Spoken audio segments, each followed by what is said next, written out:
Welcome to the second part of the talk on ecosystem restoration. In this video, Professor Nitin Karmakar shall share several case studies to demonstrate the challenges and efficacies of ecosystem restoration.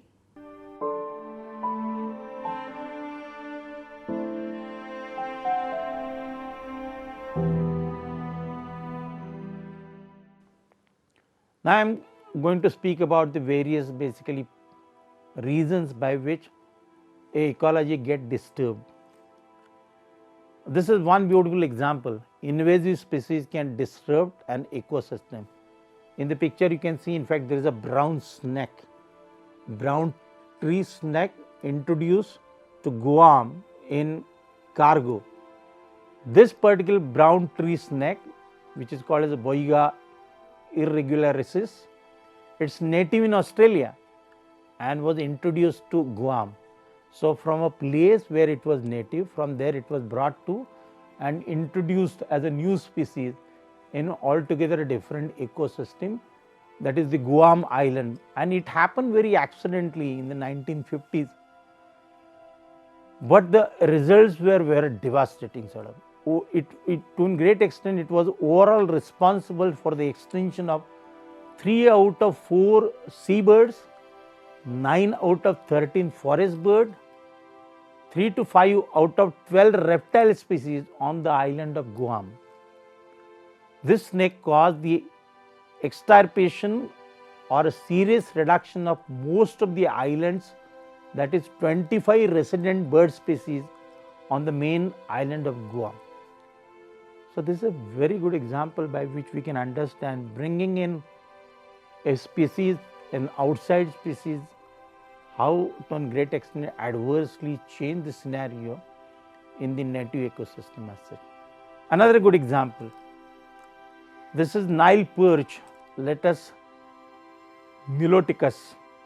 This is a kind of a fish which was introduced to Lake Victoria in 1954 to increase fish yield, but it caused extinction of 200 plus endemic fish species through predation and competition. Fish cause indirect increased erosion on land, causing higher nutrient level in the lake. So a double fold effect and adverse effect you can see just by bringing in a foreign species to the local. This is a common scenario in India also and world over. Whenever you travel and look at the river systems, you would find that generally there is a blanket of green species or green plant material, leaves, entirely covering the surface area of the water, and that is what is called as a water hyacinth, introduced as ornamental plant around the world, now in 50 countries on 5 continents, including the very well developed United States of America. In California, it replaced the native pennywort, which occupies a similar habitat, leading to a marked decrease in invertebrate communities. This limits water transport, reduces oxygen and light levels in the water, in other words giving way to what is called as eutrophication. That is, the water body gets completely, I would say, not only destroyed, it becomes defunct. The very purpose of the water body to a great extent gets eradicated as such. Besides that, there are many more examples. Reintroduction of animals. Only 16 of 145 reintroduction of captive bred individuals have been successful. 86% of reintroductions of native game animals have been successful, and the last 46% of reintroductions of native threatened, endangered or sensitive animals have been successful. One of the success story, this is Przewalski horse, which to an extent was introduced. This is a native of Mongolia and Uzbekistan, and from there it was brought to another country, especially in the Latin America. But this is a successful sort of a reintroduction. It did not actually to a great extent adversely affect the native species. But there is another example. This is a grey wolf reintroduction, and look at basically the agitation that went on in 1996. This is the picture from Montana wolf introduction protest. The Yellowstone Park basically that is there in the United States of America, which actually ecologically very important area. We have a number of hot springs out there, variety of basically bird species, variety of animal species, variety of plant species. So it's a biodiversity park as such, ecological park you can call it.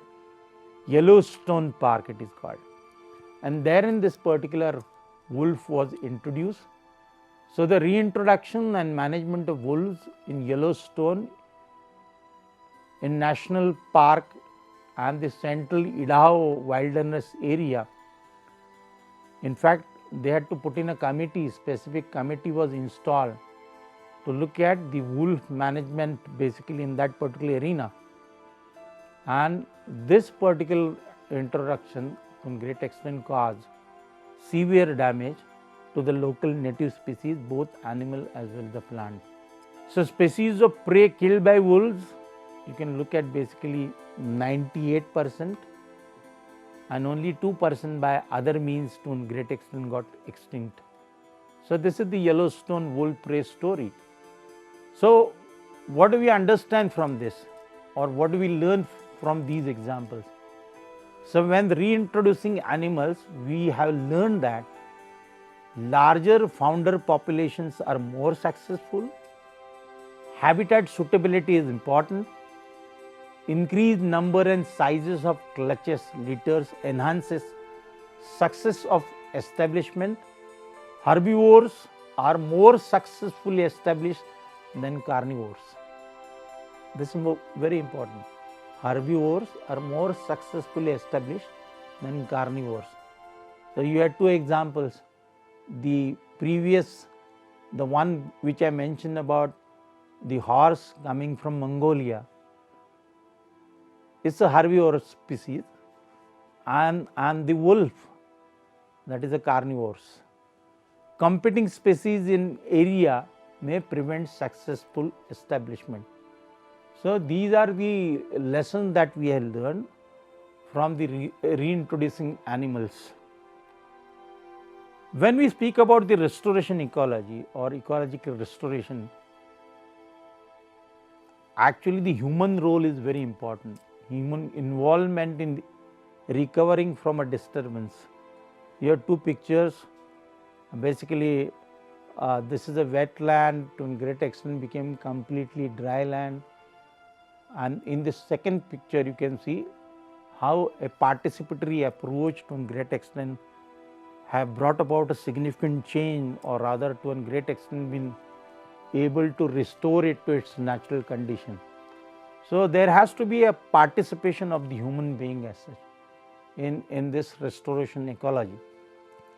Another example that we always find is the many a times the forest, and how the forests or trees get completely eradicated as such.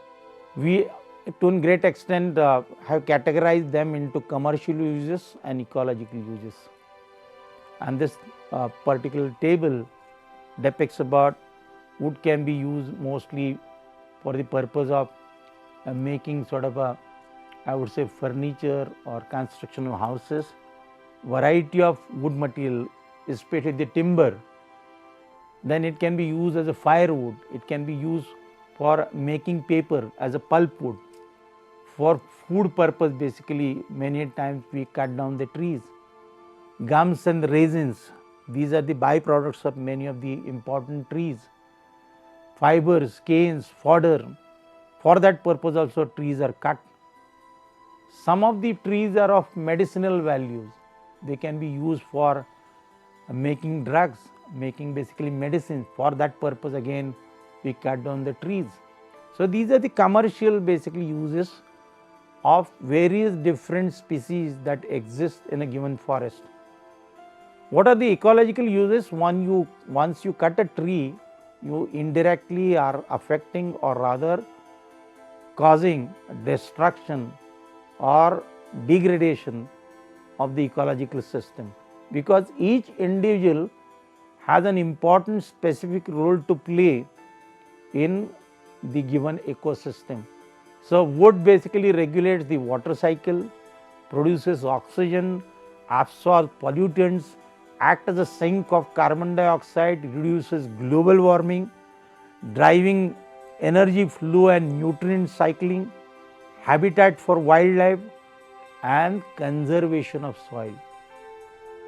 Do you understand? When you basically uproot or remove a particular tree, in fact the roots of those trees acts as a binding agent, that is keeping the soil intact. Once the cover is removed, obviously the soil has become loose, it starts moving, it starts getting eroded, it starts getting transported, and that is beginning of basically the ecosystem destruction. Although forests are a very important sort of a natural resource, but to a great extent there is always a over exploitation for various different basically purposes. Human beings to a great extent have cut down the trees or completely sort of a cause eradication, rapid and excessive use of forest to meet human demands. And demands I have seen, or in the previous picture I talked about what are the different uses. For those very purposes basically we to a great extent have eradicated the entire forest system in some places as such. So we are a very greedy kind of a community, and remember, and that is what even Mahatma Gandhi used to say, that earth has enough to meet your demands but doesn't have enough to meet your greeds. So you have to be very choosy about. We are not the owners of this particular planet. In fact, we are the visitors. We would be going, and therefore we must make sure that we are handing over a very safe or less disturbed, less destroyed kind of a system to the next generation. Deforestation is another way by which basically we have removed the entire of a green cover. Clearance or clearing is the removal of a forest or a stand of trees where the land is thereafter converted to a non-forest use. The reasons could be construction of a new road, construction of a metro, widening of the already existing roads. For all that purpose, many a times we completely remove those trees. And you remember actually what are the aftermaths of such removal. There could be agitations and so many sort of I would say people coming together, those who are very sensitive about in the environment, they come forward, and there would be a great agitation that is happening, and to an extent those agitations actually have saved some of the regions. We will be looking at those success stories little later.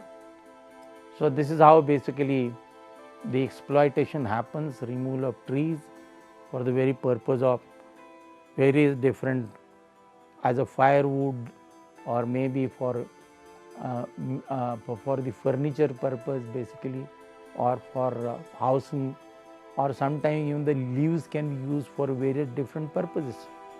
So, but the consequences could be existence of species is affected, that is the natural habitat gets to a great extent destroyed, the biodiversity gets lost. So it's just not single one tree, it to an extent actually is a native for so many bird species. It is actually acting as a food material for so many other species that in the surrounding area. So that entire biodiversity gets lost. Hydrological cycle gets affected. We are fortunate, Indian Indian monsoon basically is known that it comes on 6th of June. We are a monsoon country. Think about those countries, especially the Arabic countries, which are entirely been converted into deserts. But again, we must have seen in the recent past, even the hydrological cycle is to a great extent also is been disturbed. Every year we don't get to see the monsoon coming on the 6th of June. Sometimes it get delayed. We have seen a erratic kind of a distribution of a precipitation that is happening. In some part there is a plenty of rainfall, in other part basically there is no rain. So we attribute it to the climate change, and basically the climate emergency to a great extent we ourselves are responsible in bringing in this climate emergency as such. Then the soil erosion in hilly areas, there could be plenty of landslides. In fact, we many times read about it. Himalayan region basically a very vulnerable kind of a ecosystem, very I would say sensitive kind of ecosystem, wherein bringing in change basically for the creation of dams and various other purposes, how to a great extent we have been responsible in destroying or degrading the ecosystem, and that has caused to a variety of natural sort of processes like landslides.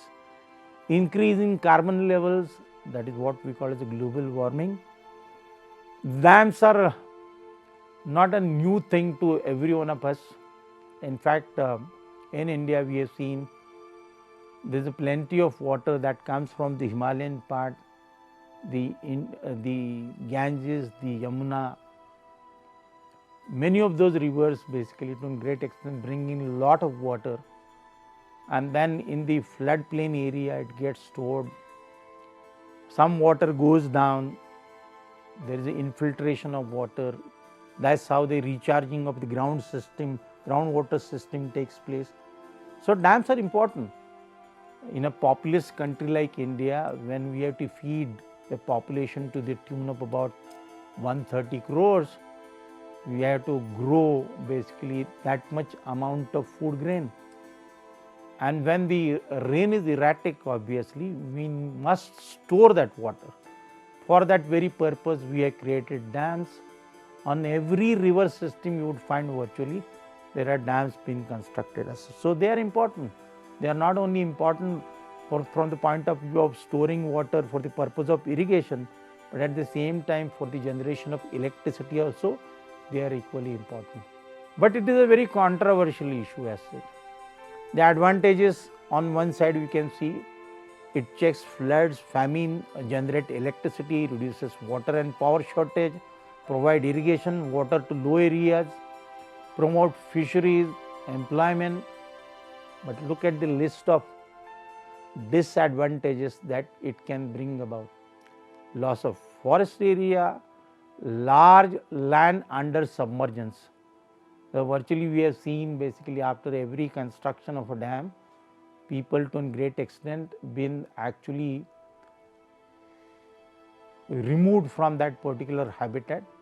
They have been given some other space, a place to stay, and sometime again it is a reintroduction of a human species into an entirely different ecosystem where those human beings are not very comfortable. So those are the problems. Many times this rehabilitation has not happened at all. Relocation of many tribal communities, people, farmers, which can to a great extent bring in about what is called as a cultural change. Local riots, abuse, these are very common basically that we have seen. Flash floods, seismic changes. Do you know there are some large dams to a great extent been responsible in inducing seismicity. Let me give one such example. In the state of Maharashtra, along the coastal part basically, very close to Karad, there is a Koyna reservoir, and that Koyna reservoir where we have actually every year do the impoundment of large amount of water. Especially it has been found that during the rainy season, as the water level starts rising, it triggers seismicity. The level of these earthquakes are not so far devastating. The scale, basically you can call it to be a not very high kind of a scale, but thousands and thousands of small shocks are received during the monsoon part as such. So this is what is called as reservoir induced seismicity. So seismic changes are very common to larger dam areas. Siltation and sedimentation problem, a microclimate change, breeding of vector and spread of diseases. So society now has understood all these problems and they are now moving towards construction of small dams or mini hydel projects. In fact, we have seen there is a complete changeover. Rather than basically generating the electricity through this hydel project, instead people are preferring to go for electricity generation by other means, the solar for example, or wind, all those other natural basically things being used for the generation of electricity as such. In this video, we saw that not all restoration attempts are equally successful, and the role of man is primary in the degradation or restoration of ecosystems. In the next part, we shall see a few more case studies and methods of ecosystem restoration.